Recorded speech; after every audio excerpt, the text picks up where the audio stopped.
अब आते हैं आज के प्रोग्राम के बाद पर जजेस की जो कैंप बने हुए हैं सब कुछ उसके नतीजे तो हमने देख लिए।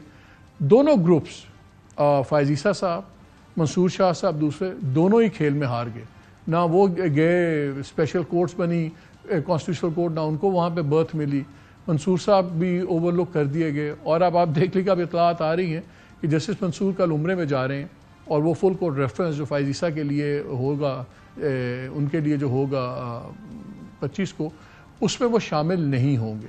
सो दिस टेल्स यू कि डिविजन्स कितनी गहरी हैं। बहरहाल अब नए जज आ गए हैं, अब देखते हैं उसके बाद आगे क्या बात चलेगी। प्रोग्राम के पहले हिस्से में हम बात करेंगे बैरिस्टर अली ज़फ़र साहब से, पार्लियामेंट्री लीडर हैं, सेनेट में PTI के एमिनेंट लॉयर हैं। और प्रोग्राम के दूसरे हिस्से में हम बात करेंगे ख्वाजा आसिफ से, जो हमारे डिफेंस मिनिस्टर हैं।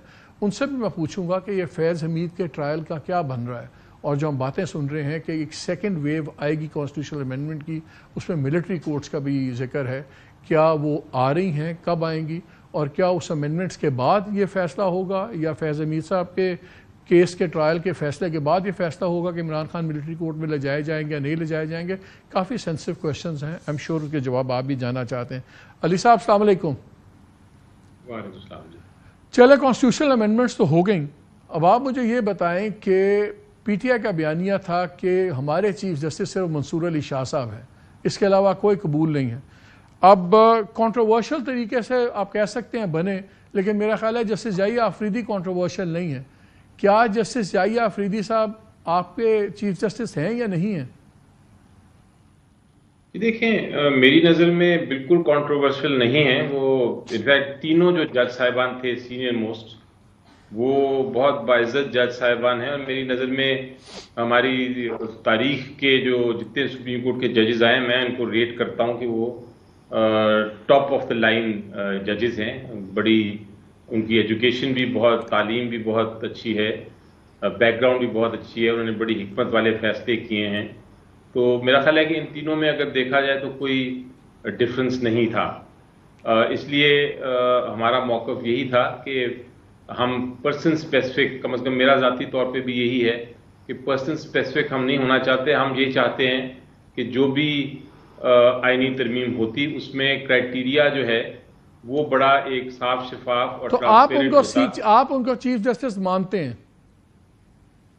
आइन के मुताबिक तो वो चीफ जस्टिस हैं, इसमें कोई शक नहीं है कि जो आइन की तरमीम हुई है उसके बाद वो जब तक ये तरमीम रहती है, अगर उसको ख़त्म नहीं किया जाता तो पोजीशन तो यही है। लेकिन हम उससे एग्री नहीं करते, कम से कम मैं नहीं करता एग्री कि ये तरीक़ेकार दुरुस्त है। मेरे ख्याल से इसमें तब्दीली आनी चाहिए। नहीं, मैं इसलिए पूछ रहा हूँ क्योंकि आपके पार्टी के दो लीडर रहनुमा जो हैं, आपके सेक्रेटरी जनरल PTI के सलमान अकरम राजा साहब, फिर हामिद खान साहब, इन्होंने कहा कल भी और आज भी कि जी याहिया आफरीदी साहब को नहीं एक्सेप्ट करना चाहिए, उनको नहीं करना चाहिए था।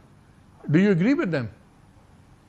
देखिए वो ये दो मुख्तलिफ चीज़ें हैं। एक है एक्सेप्ट ना करना, हम ना एक्सेप्ट करें, दूसरा उनकी क्या मर्जी है कि वो इसको एक्सेप्ट करते हैं या नहीं करते, ये उनकी मर्जी है। यानी डिमांड किया जा सकता है उनसे कि आपकी बारी आएगी बाद में, आप पहले मंसूर अली शाह साहब को करने दें, ये तो कोई भी डिमांड कर सकता है।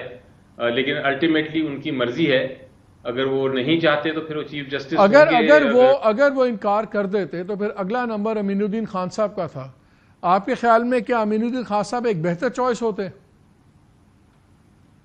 जी नहीं, मेरा पहली बात तो यह है कि मेरा नहीं ख्याल कि उनके बाद अमीनुद्दीन साहब का आएगा बारी। मेरे ख्याल के मुताबिक तो पहले तीन में से ही चूज करना है। अगर तीनों के तीनों इनकार कर दें तो फिर नंबर 4 पे किसी की बारी आएगी, जो भी हो। यही मेरी नज़र, यही मेरी जो समझ आती है शिक की। शायद उनका इरादा ये नहीं था, इरादा उनका यही था कि शिक में डाले इस तरह के, अगर जो पहले तीन में से अगर नहीं कोई अपना एक्सेप्ट करता तो फिर चौथे पे जाएगा। लेकिन जो जुबान है इस्तेमाल उनकी इंटरप्रिटेशन यही है कि फिर एक थर्ड सीनियर जो नेक्स्ट सीनियर होगा वो उस 3 के पैनल में आ जाएगा और उन 3 में से फिर चॉइस करने की पड़ेगी। चॉइस तो 3 में से करनी है ना,